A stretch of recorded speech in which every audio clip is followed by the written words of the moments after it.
Prefiero verte muerto que enfermo. Esas palabras, esas malditas palabras salieron de la boca de mi propio hijo como puñales envenenados, atravesando mi alma de parte a parte.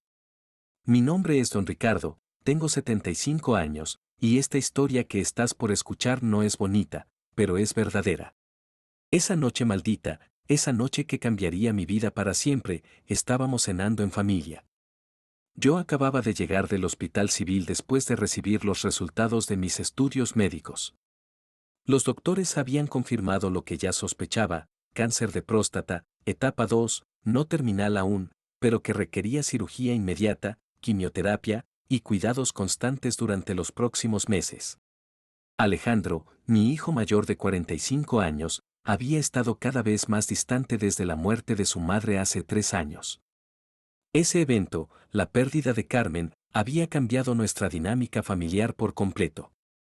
Ella era quien mantenía unidos a todos, quien suavizaba las asperezas, quien traducía el amor cuando las palabras se nos atoraban en la garganta. Durante el camino de vuelta del hospital, Alejandro había manejado en silencio, con el volante apretado entre las manos, la mandíbula tensa. De vez en cuando suspiraba pesadamente, como si mi diagnóstico fuera una carga personal, como si mi enfermedad fuera un inconveniente en su vida perfectamente planificada. La mesa estaba puesta como siempre, con el mantel bordado que Carmen había hecho años atrás. Isabella, mi querida hija de 38 años, había preparado pozole, el plato favorito de la familia. Mi nieto Mateo, de apenas 9 años, charlaba animadamente sobre su día en la escuela, ajeno a la tensión que se respiraba en el ambiente. Todo parecía normal, hasta que mencioné que tendría que regresar al hospital el lunes siguiente para programar la cirugía, que necesitaría ayuda durante mi recuperación, que los doctores estimaban entre 3 y 6 meses de tratamiento intensivo. Fue ahí, justo en ese momento, que vi cómo la cara de Alejandro se transformó. Sus ojos se llenaron de una rabia que jamás le había visto. Una rabia fría, calculada, cruel. Se puso de pie tan violentamente que su silla se tambaleó, tiró la servilleta sobre la mesa y entonces gritó con una furia que me heló la sangre hasta los huesos. Prefiero verte muerto que enfermo. Ya no aguanto esto. Ya no aguanto tenerte que cuidar como a un inválido. No quiero ser tu enfermero. No quiero que mi casa se convierta en un hospital. Prefiero que te mueras de una vez y dejes de ser una pinche carga para todos. El silencio que siguió. Dios mío, el silencio que siguió fue sepulcral. Isabella se quedó paralizada, con el tenedor a medio camino hacia su boca, los ojos llenos de horror absoluto. El pequeño Mateo comenzó a llorar, sin entender por qué su papá gritaba de esa manera, por qué había tanta rabia en sus palabras. Y yo simplemente me quedé ahí, sintiendo como cada palabra se clavaba en mi pecho como cuchillos al rojo vivo, como balas que atravesaran no solo mi cuerpo, sino mi alma entera. ¿Eso soy para ti? Murmuré con la voz completamente quebrada. ¿Una carga? ¿Algo que prefieres ver muerto antes que enfermo? Alejandro me miró con esos ojos fríos, llenos de desprecio, como si yo fuera efectivamente algo que le daba asco. Sí, dijo con una frialdad que jamás olvidaré. Prefiero verte muerto antes que convertirme en tu cuidador, antes que tener que limpiar tus porquerías, antes que escuchar tus quejas todo el día. Entonces salió del comedor pisando fuerte, azotó la puerta con tanta fuerza que los platos temblaron en la mesa, arrancó su coche y se fue, dejando detrás el eco de sus palabras, dejando detrás el sonido de mi corazón rompiéndose en 1000 pedazos. Isabella corrió tras él, gritándole que regresara, que se disculpara conmigo, pero ya era demasiado tarde. El veneno ya había sido escupido, y yo lo había tragado entero, hasta la última gota. Me quedé sentado ahí, en esa mesa que había comprado con tanto esfuerzo, mirando el pozole que se enfriaba, sintiendo cómo las lágrimas rodaban por mis mejillas arrugadas sin poder detenerlas. Mateo se acercó a mí, con sus manitas pequeñas, y me abrazó fuerte. No llores, abuelito, me susurró con su vocecita inocente.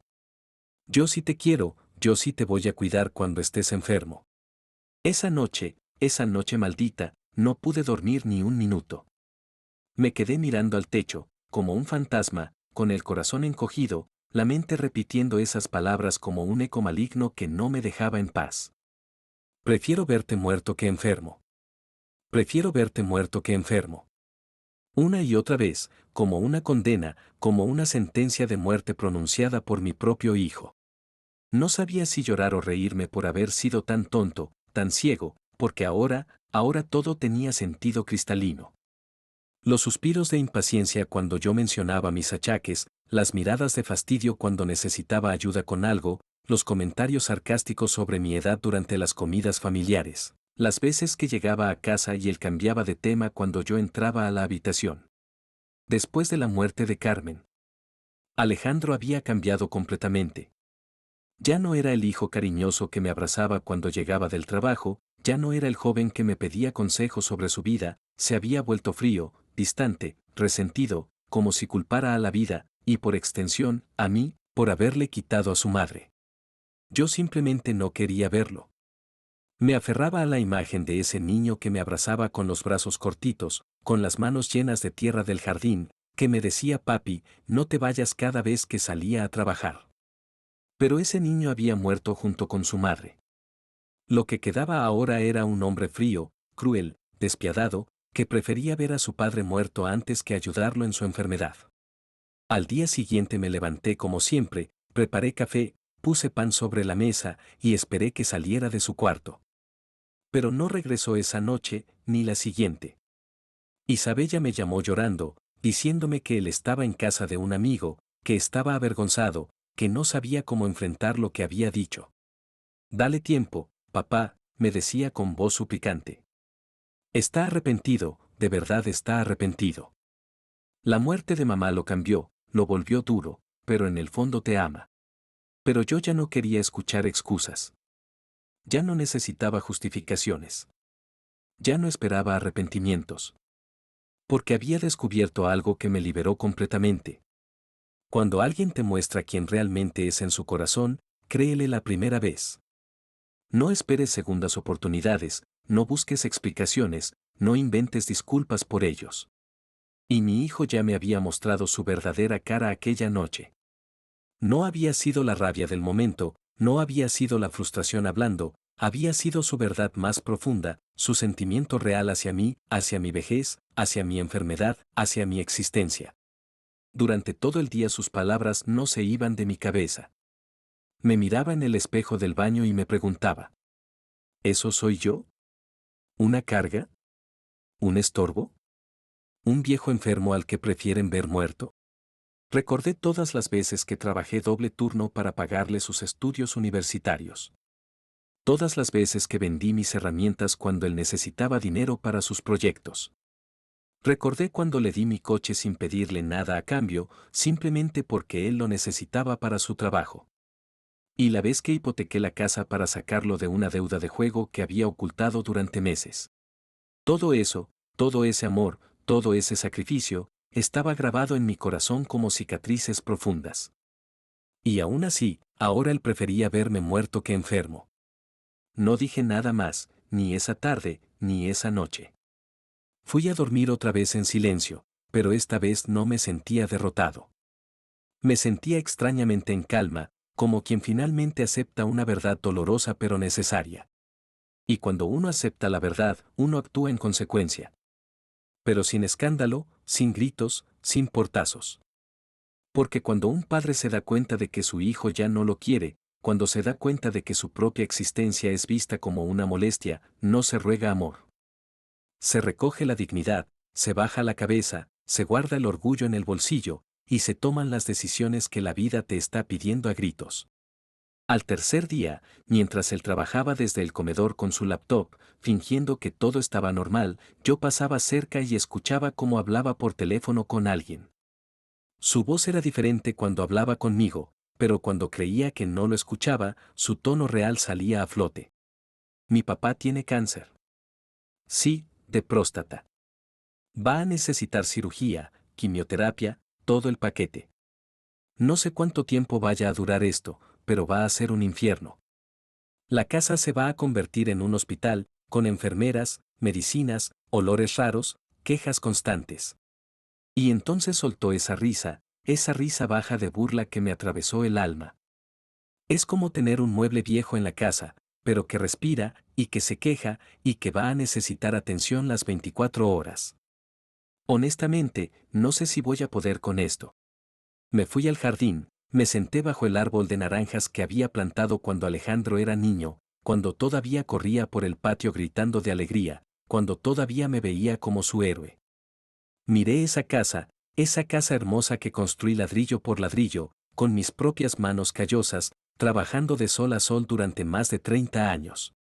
Esa casa que estaba completamente a mi nombre, toda, sin deudas, sin hipotecas, avaluada en 12 millones de pesos, casi $650,000 americanos. Todo mío, fruto de décadas de trabajo honesto, de sacrificio constante, de privaciones que acepté con gusto por el bienestar de mi familia. Y entonces me invadió un silencio profundo, no de tristeza, no.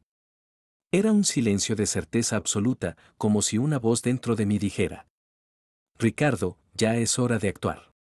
Esa noche abrí el cajón del escritorio, saqué una pluma azul y un papel que tenía guardado desde hacía meses, y comencé a escribir algo que él jamás olvidaría.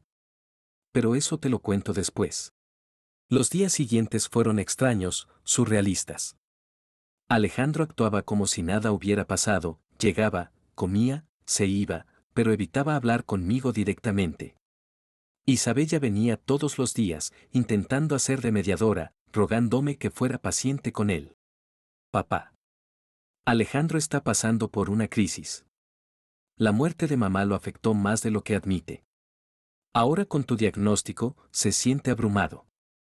Dale tiempo, papá, me repetía como una oración. Está asustado, confundido, pero te ama, sé que te ama. Pero yo ya no quería escuchar explicaciones. Ya no necesitaba justificaciones psicológicas. Ya no esperaba que la muerte de Carmen fuera excusa para todo. Porque había descubierto algo que me liberó por completo.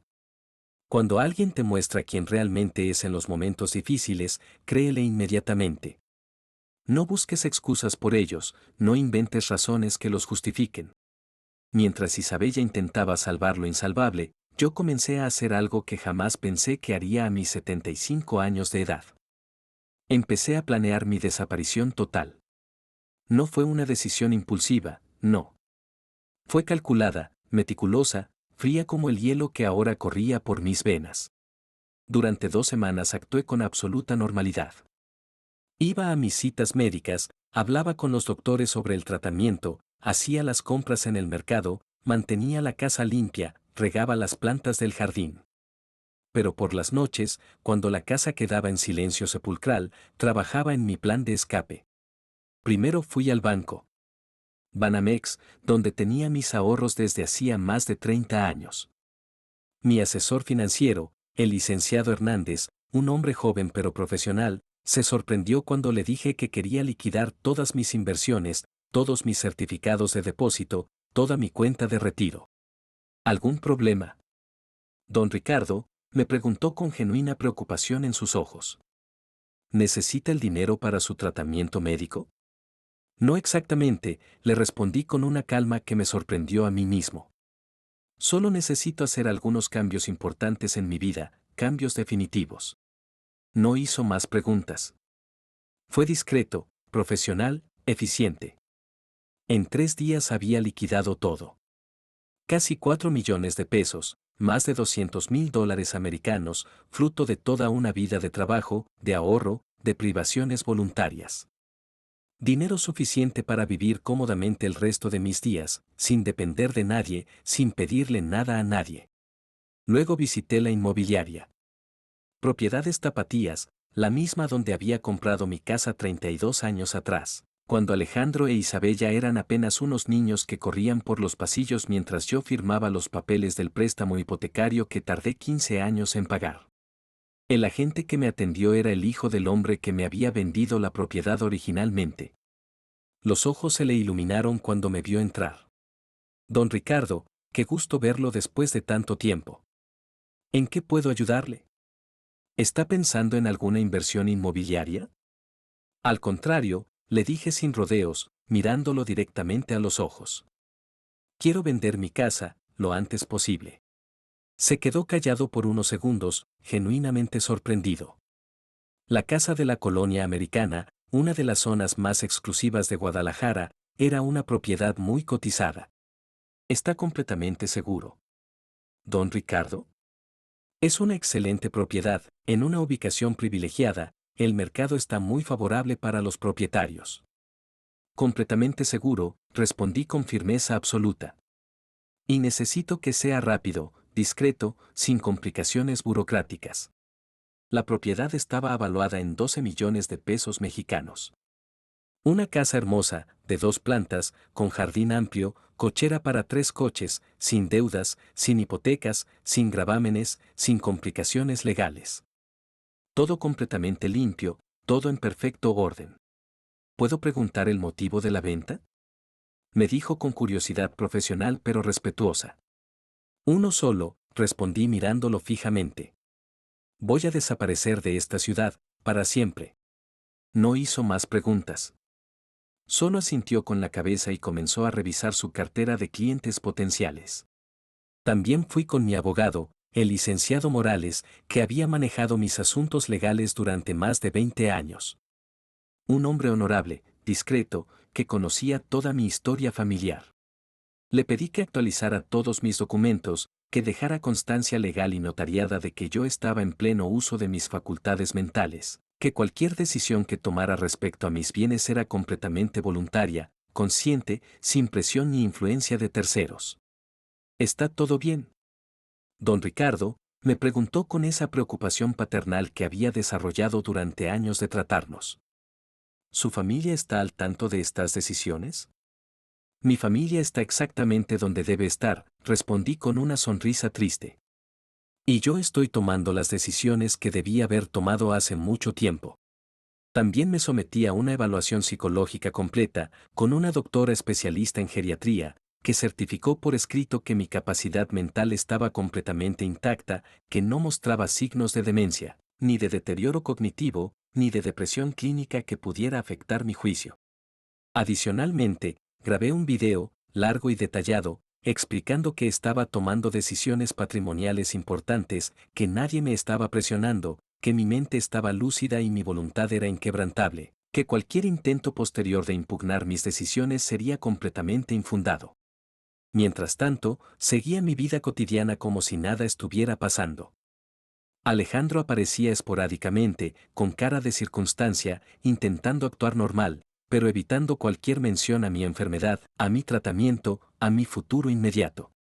Cocinaba para él cuando venía, le lavaba la ropa que dejaba en el cesto, le contestaba con amabilidad cuando me dirigía la palabra, pero ya no era el mismo hombre. Había una distancia invisible pero infranqueable entre nosotros, una distancia que él no percibía, pero yo la sentía como una muralla de hielo que crecía cada día. Una noche, llegó con unos amigos, compañeros de trabajo, a cenar en casa. Pidieron cervezas, pusieron música, rieron a carcajadas, como si mi casa fuera un bar, como si yo fuera invisible. Yo no dije nada. Me encerré en mi cuarto a leer, pero pude escuchar perfectamente su conversación a través de las paredes que yo mismo había construido años atrás. Mi papá está medio raro últimamente. Ya sabes cómo son los viejos, se vuelven raros, medio paranoicos. El cáncer lo tiene asustado, pero no quiere admitirlo. Y uno de sus amigos le respondió. Pero vives como rey aquí, ¿eh? Esta casa debe valer una fortuna y está en una zona padrísima. Y entonces escuché la risa de Alejandro, esa risa fría que ya conocía demasiado bien. Claro, mientras esté vivo, que la disfrute. Total, después de que se muera, me queda toda a mí, junto con sus ahorros, sus inversiones, todo el paquete completo. Fue ahí, en ese preciso momento, que supe con absoluta certeza que mi plan era no solo correcto, sino urgente. No había vuelta atrás.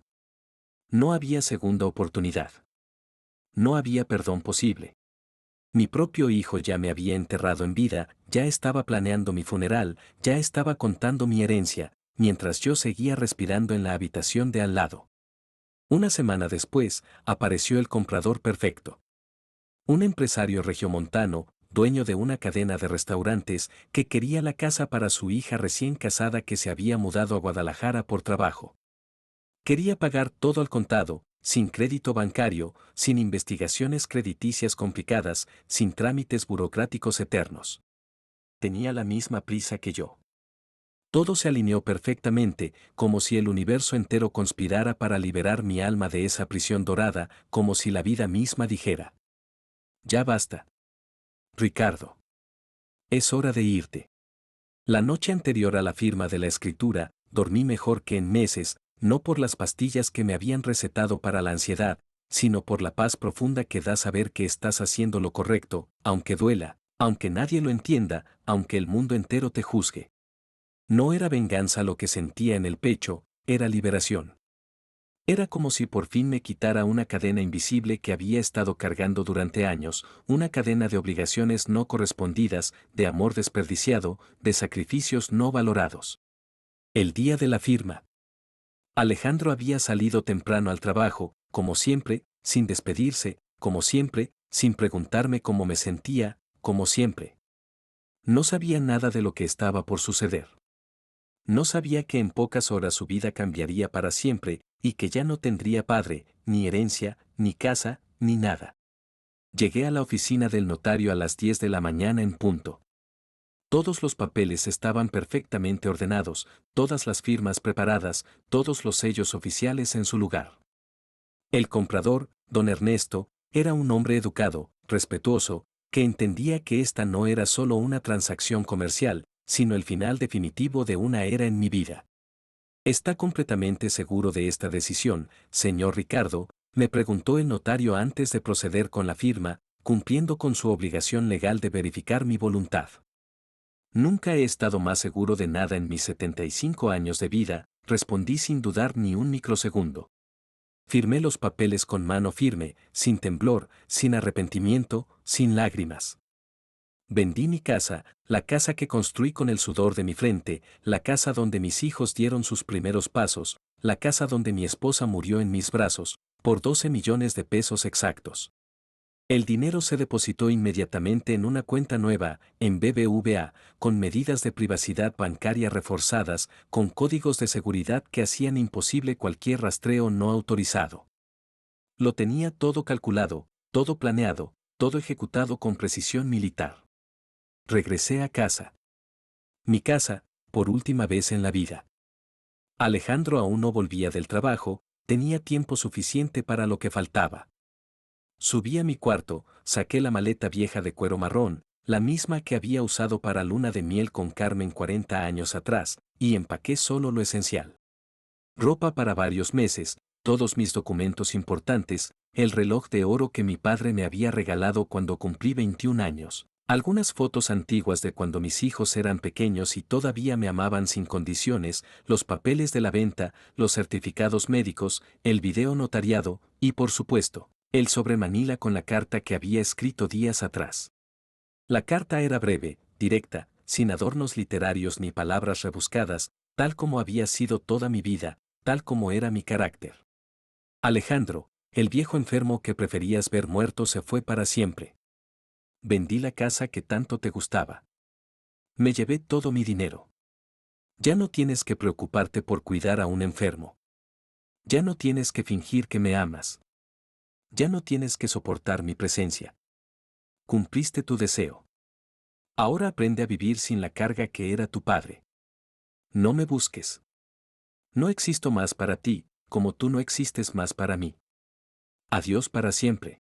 Dejé la carta sobre la mesa del comedor, exactamente en el lugar donde él había pronunciado esa frase maldita, bien visible, con un pisapapeles de cristal encima para que no volara con el viento, y salí de esa casa, de esa vida, de esa familia, para no volver jamás. No tomé taxi desde la puerta de la casa. Eso habría dejado rastros, direcciones, testigos que pudieran recordar detalles. Caminé 6 cuadras hasta la avenida principal, tomé un autobús urbano hasta el centro de Guadalajara y desde ahí, directo a la central de autobuses. Ya tenía mi boleto comprado desde 3 días antes. Primera clase, asiento individual, destino, Puerto Vallarta.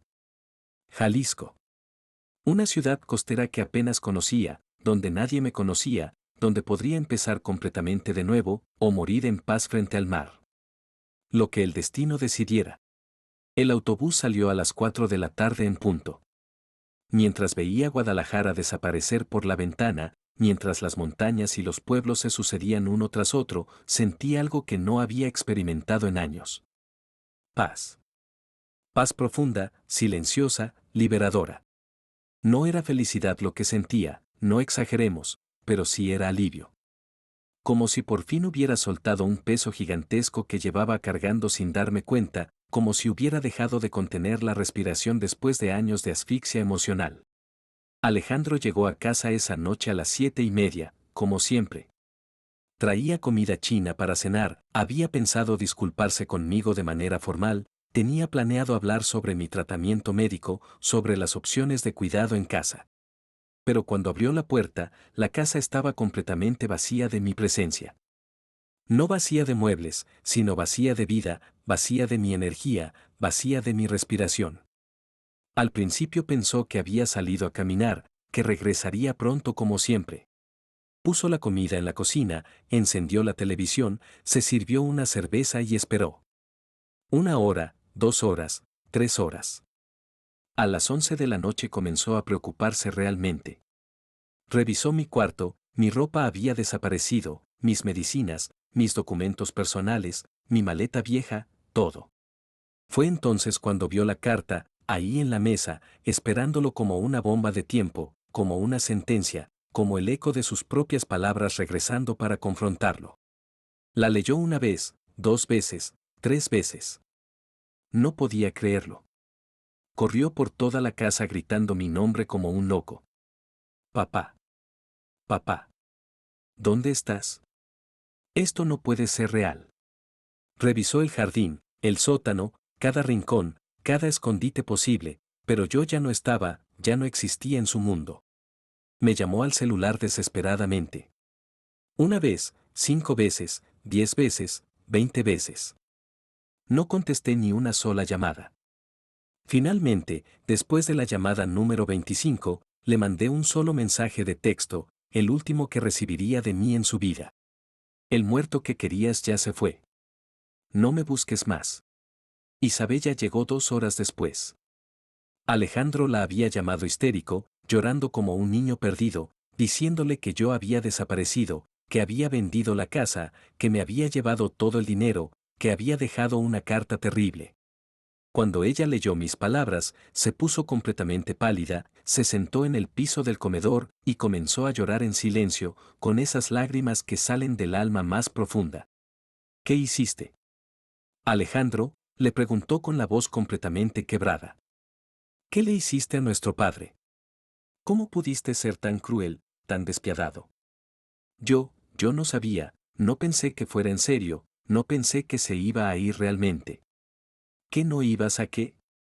¿A romperle el corazón? ¿A hacerle tanto daño que prefiriera desaparecer antes que seguir viviendo con tu desprecio? Esa noche, mi teléfono celular no paró de sonar ni un solo minuto. Alejandro. Isabella, primos lejanos, vecinos, amigos de la familia, médicos del hospital, hasta gente que no había visto en años. Todos querían saber dónde estaba, todos me rogaban que regresara, todos prometían que las cosas serían diferentes. Papá, por favor, perdóname, decía Alejandro en sus mensajes de audio, con la voz completamente destrozada por el llanto. No quise decir eso. Estaba enojado, asustado por tu enfermedad, confundido por la muerte de mamá. No lo pensé. No lo sentía. Te amo más que a mi vida. Por favor, regresa. No me dejes solo. No puedo vivir sin ti. Isabella también me dejaba mensajes desesperados cada hora. Papá, no nos hagas esto. Podemos arreglar las cosas. Alejandro está completamente arrepentido, está destruido. Toda la familia te está buscando. Estamos desesperados. Por favor, contéstanos, al menos danos una señal de que estás bien, de que estás vivo. Pero yo ya había tomado la decisión más definitiva de mi vida. Después de escuchar los primeros mensajes, Apagué el teléfono y no volví a encenderlo durante semanas. Porque cuando alguien te dice que prefiere verte muerto, no hay perdón que alcance para sanar esa herida, no hay arrepentimiento que borre esas palabras, no hay súplicas que reconstruyan lo que se rompió para siempre. Solo hay distancia, solo hay silencio, solo hay la paz de haber dicho basta antes de morir con el corazón roto. El autobús llegó a Puerto Vallarta al amanecer, cuando el sol comenzaba a teñir de dorado las aguas de la Bahía de Banderas. El aire salado del Pacífico mexicano me recibió como un abrazo purificador, diferente, renovador, lleno de posibilidades que jamás había imaginado. Puerto Vallarta no era como Guadalajara. Aquí el tiempo parecía moverse más lento, más gentil, más amable con los corazones heridos. La gente era diferente también, más relajada, más acogedora, menos complicada. Tomé un taxi directamente a una pensión modesta en el centro histórico. Hotel Rosita, lejos de las zonas turísticas lujosas, donde pudiera pasar desapercibido como un jubilado cualquiera que venía a disfrutar sus últimos años frente al mar. ¿Cuánto tiempo se va a quedar, señor?, me preguntó la recepcionista, una mujer de mediana edad con ojos bondadosos y sonrisa genuina. No lo sé con certeza, respondí honestamente. Tal vez varios meses, tal vez para siempre, dependiendo de cómo me sienta aquí. Me registré usando solamente mi nombre completo. Ricardo Hernández Morales, sin mencionar mi ciudad de origen, sin dar referencias familiares, sin proporcionar teléfonos de contacto. Pagué 3 meses completos por adelantado en efectivo. Quería tiempo suficiente para decidir mi próximo paso sin presiones, sin preguntas, sin explicaciones a nadie. Los primeros días fueron de pura adaptación, de reconocimiento del terreno, de sanación silenciosa. Caminaba por el malecón todas las mañanas, admirando los pelícanos que pescaban, los vendedores ambulantes que ofrecían sus productos con amabilidad, los turistas que tomaban fotos sin preocuparse por nada más que disfrutar el momento. Comía en pequeños restaurantes locales. Fondas familiares donde me trataban como a un abuelo querido, donde nadie sabía que era un padre fugitivo, donde nadie me juzgaba, donde nadie esperaba nada de mí excepto que pagara mi cuenta y regresara cuando quisiera. La comida sabía diferente aquí, más simple, más honesta, sin las complicaciones emocionales que tenían todos los platillos en mi antigua casa. Cada comida era solo comida, no un campo de batalla familiar, no un escenario para reproches silenciosos. Una semana después, explorando los alrededores, encontré una casa pequeña en renta en la colonia Versalles, cerca de la playa pero lejos del bullicio turístico.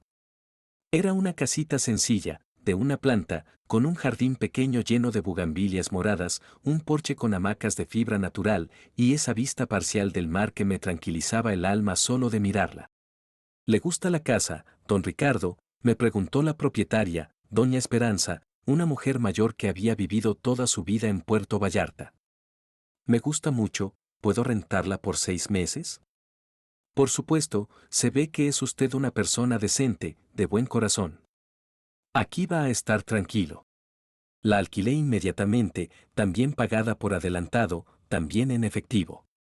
No quería compromisos bancarios, no quería referencias crediticias, no quería nada que pudiera rastrear mi nueva vida hasta mi vida anterior. Durante los días siguientes, fui comprando todo lo necesario para armar mi nuevo hogar.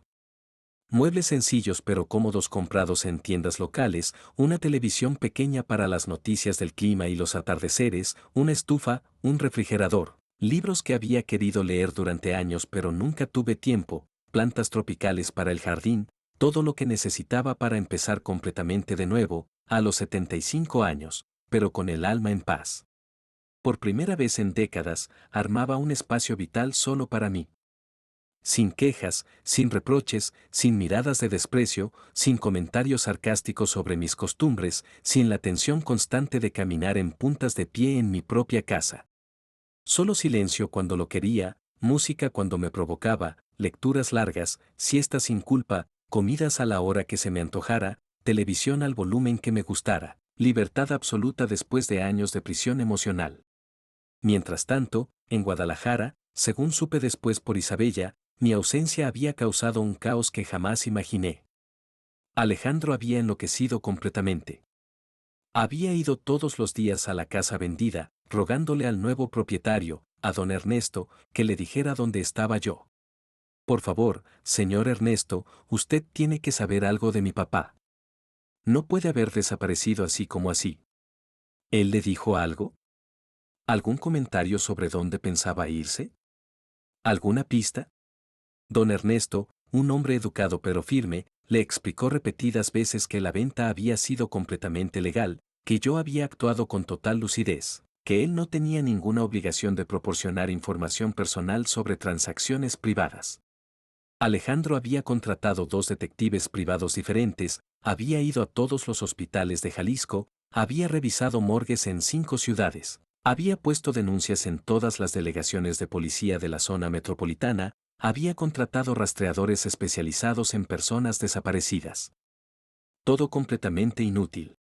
Yo había desaparecido como un fantasma, sin dejar rastro digital, sin dejar pistas bancarias, sin dejar testimonios de terceros.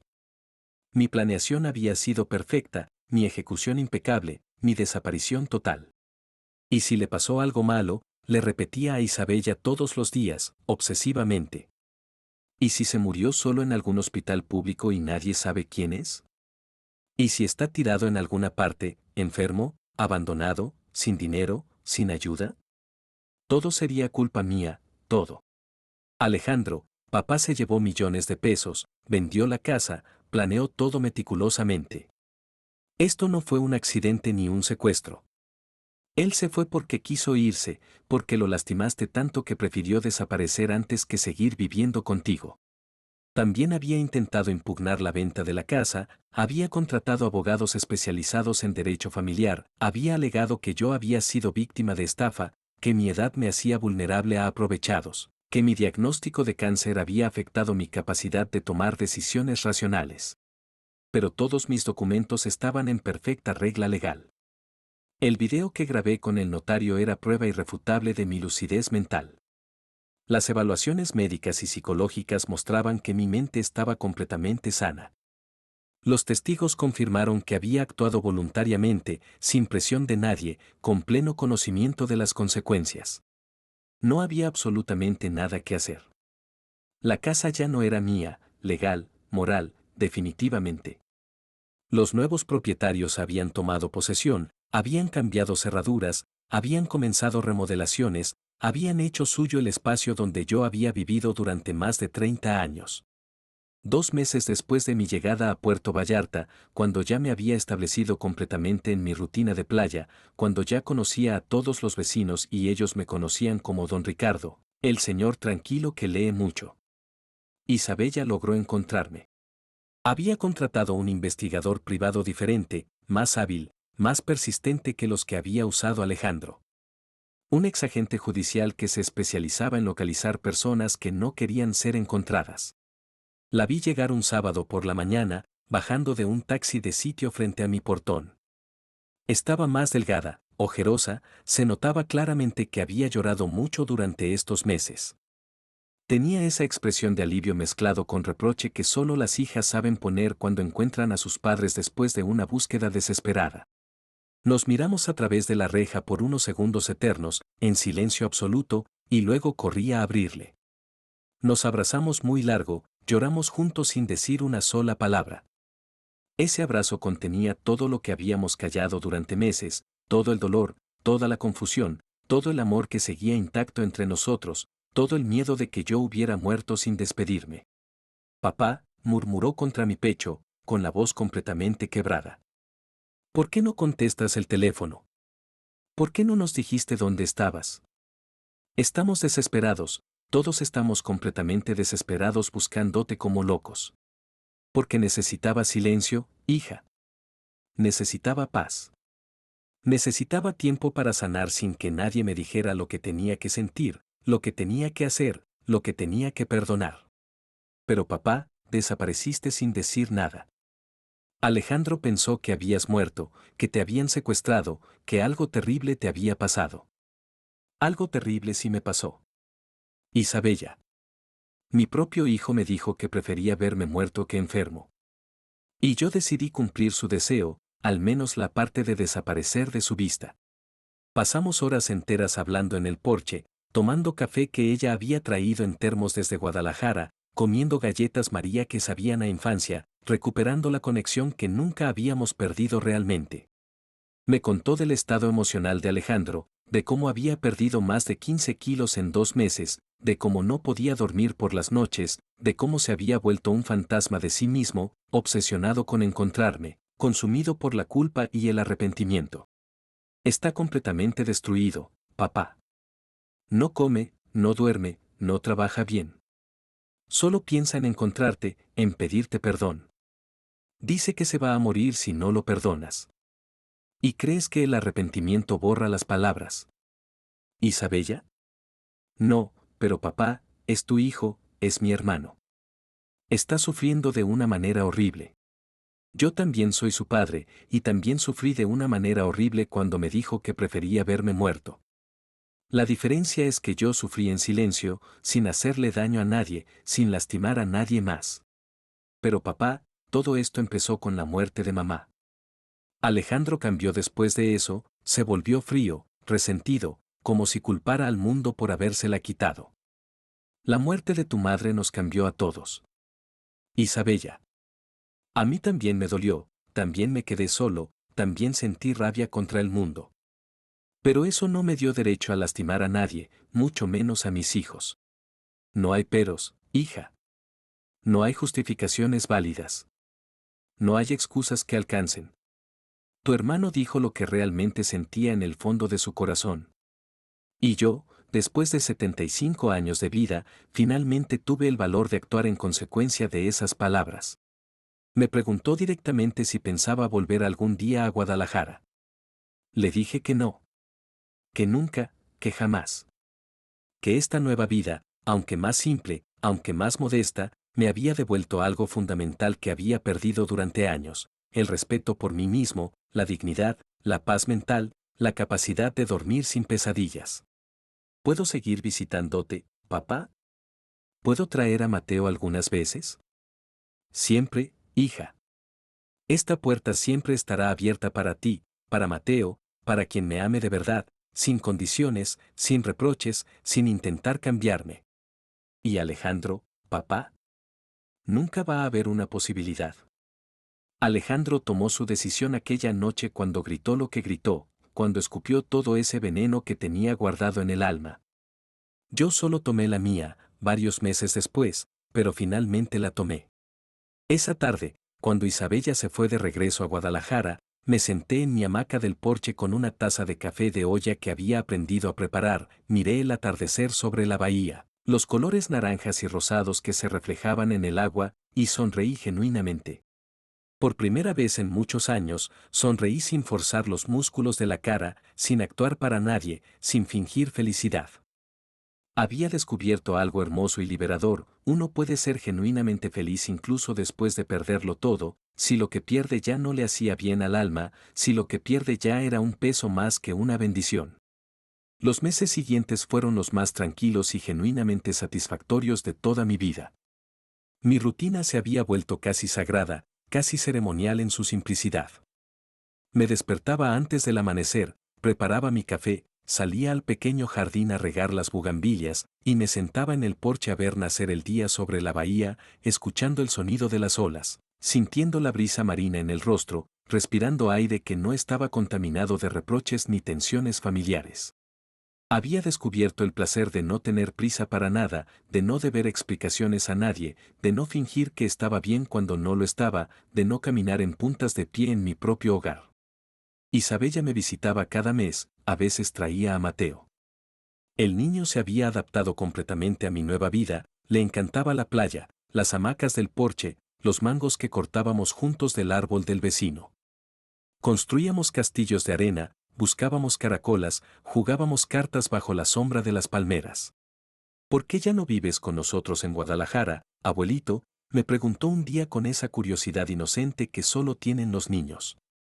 Porque a veces los adultos necesitamos encontrar nuestro lugar en el mundo, hijo. Y este lugar me hace sentir en paz. ¿Te gusta más vivir aquí que en la casa grande? Mucho más, infinitamente más. ¿Y no extrañas la casa grande, abuelito? No, hijo. Esta casa pequeña me hace más feliz que la grande, porque aquí nadie me grita, nadie me dice cosas feas, nadie me hace sentir como si fuera una molestia. El niño asintió como si entendiera perfectamente, y tal vez si entendía. Los niños tienen esa sabiduría natural que los adultos perdemos con los años, esa capacidad de distinguir entre lo que está bien y lo que está mal sin necesidad de explicaciones complicadas.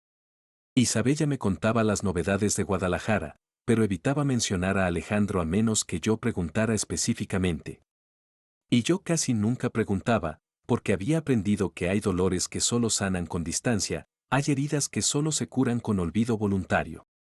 Cuando ocasionalmente preguntaba por él, Isabella me decía que seguía mal, que había perdido su trabajo por ausencias constantes, que había desarrollado problemas de ansiedad severa, que había empezado terapia psicológica, pero yo ya no necesitaba saber de su proceso de sanación.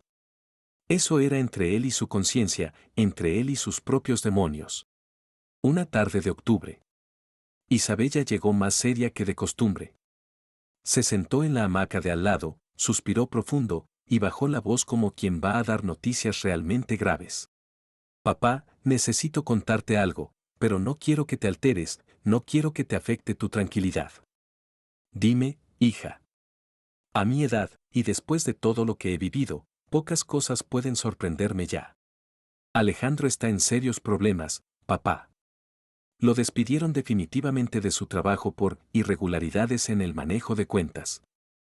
Aparentemente había estado tomando dinero prestado de los clientes sin autorización. No me sorprendió para nada. Durante años había visto señales preocupantes en el comportamiento de Alejandro, esa tendencia peligrosa a tomar atajos, a buscar el dinero fácil, a justificar acciones cuestionables con excusas elaboradas. Siempre pensé que cambiaría con la madurez, siempre creí que encontraría el camino correcto, siempre le di el beneficio de la duda. ¿Y ahora qué va a hacer?, pregunté sin mostrar emoción, sin dramatismo, como quien pregunta por el clima. No lo sé, papá. Está desesperado. Ha intentado conseguir otro empleo, pero su reputación está completamente arruinada. Nadie quiere contratarlo. Su nombre está en listas negras. Y me estás contando esto ¿por qué? Porque creo que va a intentar venir a buscarte, papá. Está tocando fondo económicamente, emocionalmente, espiritualmente. Y cuando toca fondo, tú sabes cómo es, se vuelve impredecible, desesperado. Que venga si quiere. Isabella. Que haga lo que considere necesario.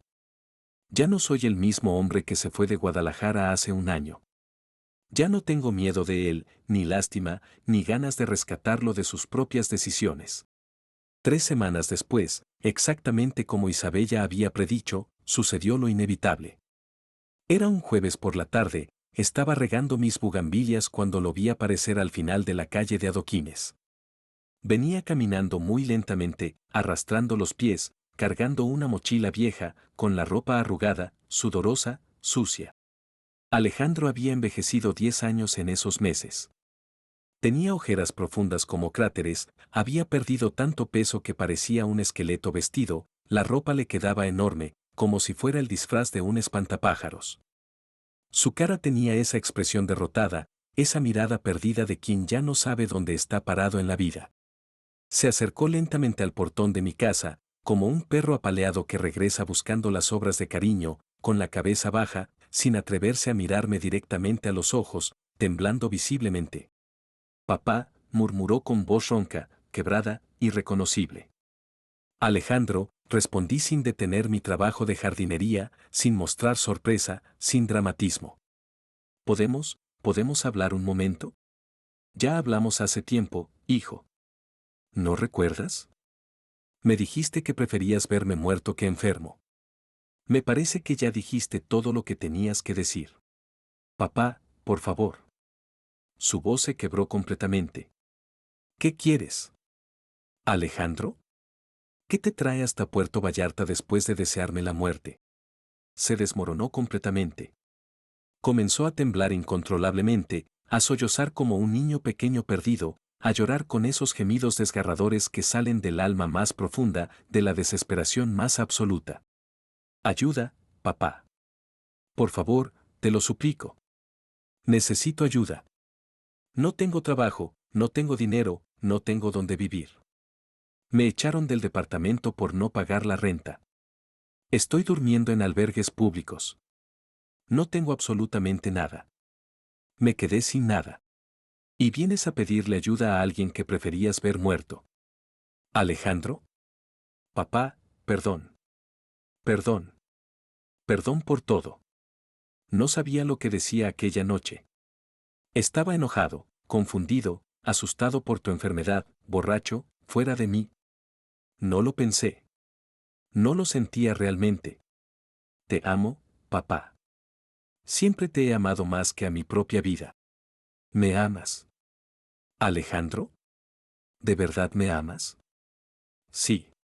Con toda mi alma. Con todo lo que soy. Entonces responde esta pregunta. ¿Cómo se demuestra el amor verdadero? ¿Con palabras desesperadas cuando necesitas algo urgentemente, o con acciones diarias cuando no necesitas nada?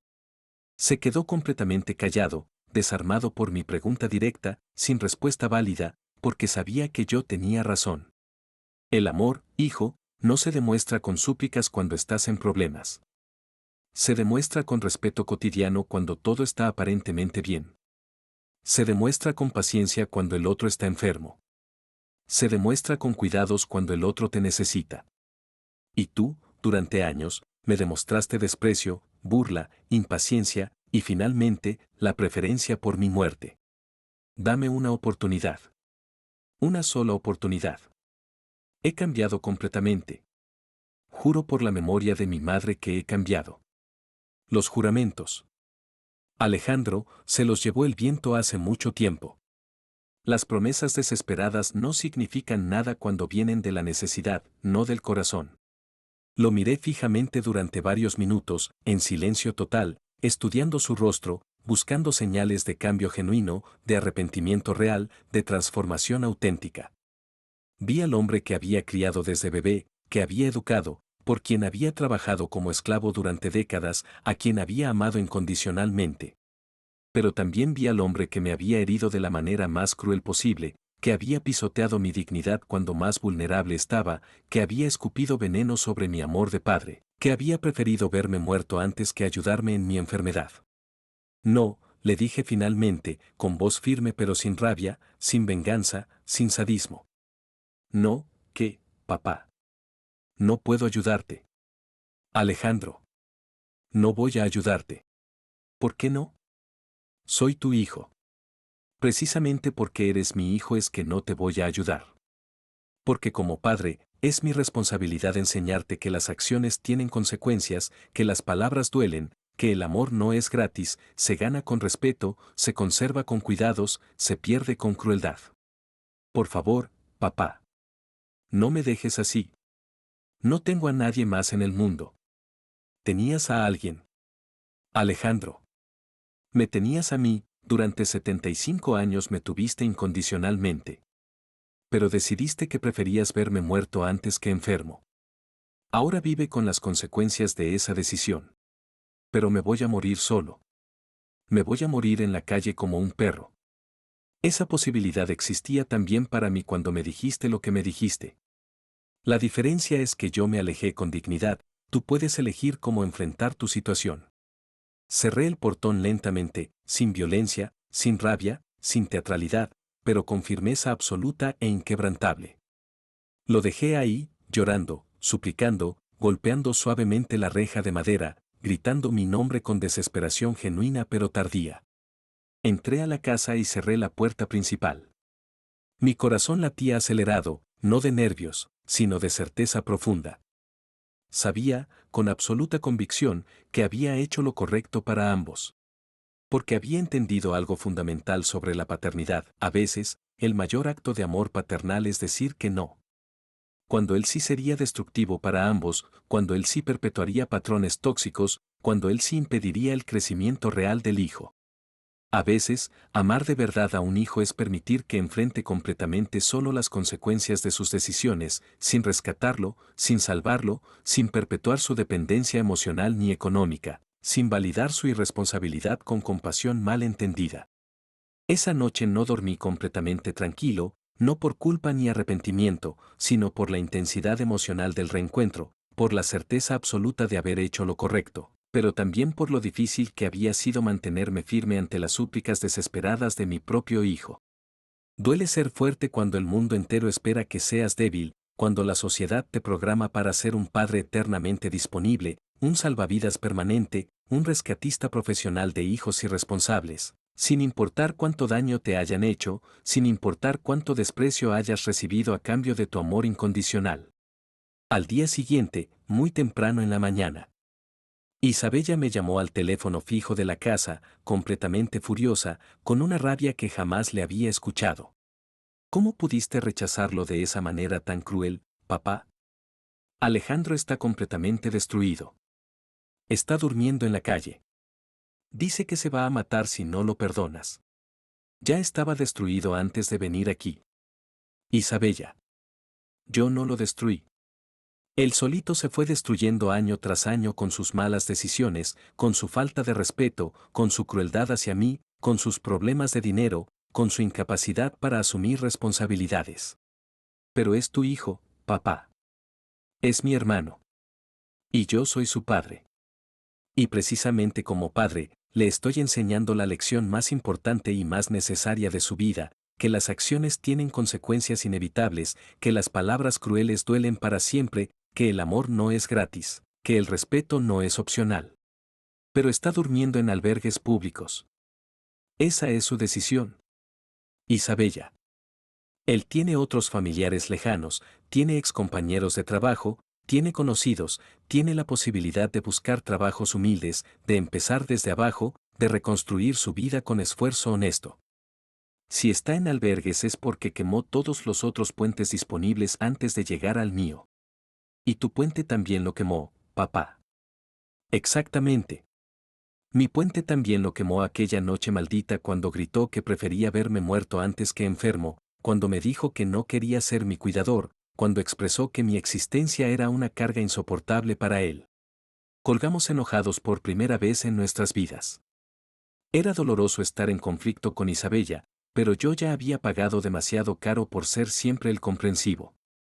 El que perdona todo. El que aguanta cualquier cosa.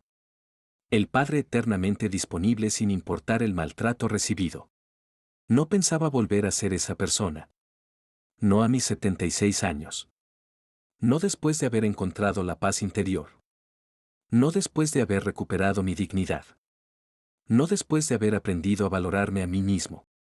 Pasaron varias semanas tensas sin noticias de ninguno de los dos. Hasta que un día llegó una carta certificada dirigida a mi nombre con la nueva dirección de Puerto Vallarta. Alguien había investigado meticulosamente, había logrado localizarme con precisión. Era de un juzgado familiar de Guadalajara. Alejandro me estaba demandando legalmente por incapacidad para administrar mis bienes, alegando que yo había desarrollado demencia senil, que mis decisiones patrimoniales recientes eran evidencia de deterioro mental, que como hijo mayor tenía derecho legal a ser designado como mi tutor, para protegerme de mi propia incapacidad y, de paso, administrar mi dinero en mi beneficio. La demanda era elaborada, técnica, obviamente redactada por abogados especializados. Alegaba que la venta súbita de mi casa, la liquidación de mis inversiones, mi desaparición repentina y mi negativa a ayudar económicamente a mi familia, eran todas evidencias claras de deterioro cognitivo severo que requería intervención judicial inmediata. Llamé inmediatamente a mi abogado en Guadalajara, el licenciado Morales. Le mandé por mensajería urgente copias de todos mis documentos médicos actualizados, mi evaluación psicológica reciente, el video notariado donde explicaba mis decisiones, testimonios de vecinos en Puerto Vallarta sobre mi comportamiento normal, récords bancarios que demostraban manejo responsable de mis finanzas. No se preocupe para nada. Don Ricardo, me dijo con voz completamente tranquila después de revisar todo el expediente. Esta demanda es absolutamente improcedente. Tenemos documentación irrefutable de que usted está en pleno uso de sus facultades mentales, que tomó sus decisiones de manera completamente consciente y voluntaria, que tiene derecho absoluto a administrar sus bienes como considere conveniente. ¿Y si él insiste con el juicio? Que insista todo lo que quiera. Es más, si continúa con esta estrategia legal, nosotros podemos contrademandar por difamación, por intento de fraude, por manipulación del sistema judicial. Él podría terminar enfrentando cargos penales serios. El juicio nunca prosperó legalmente.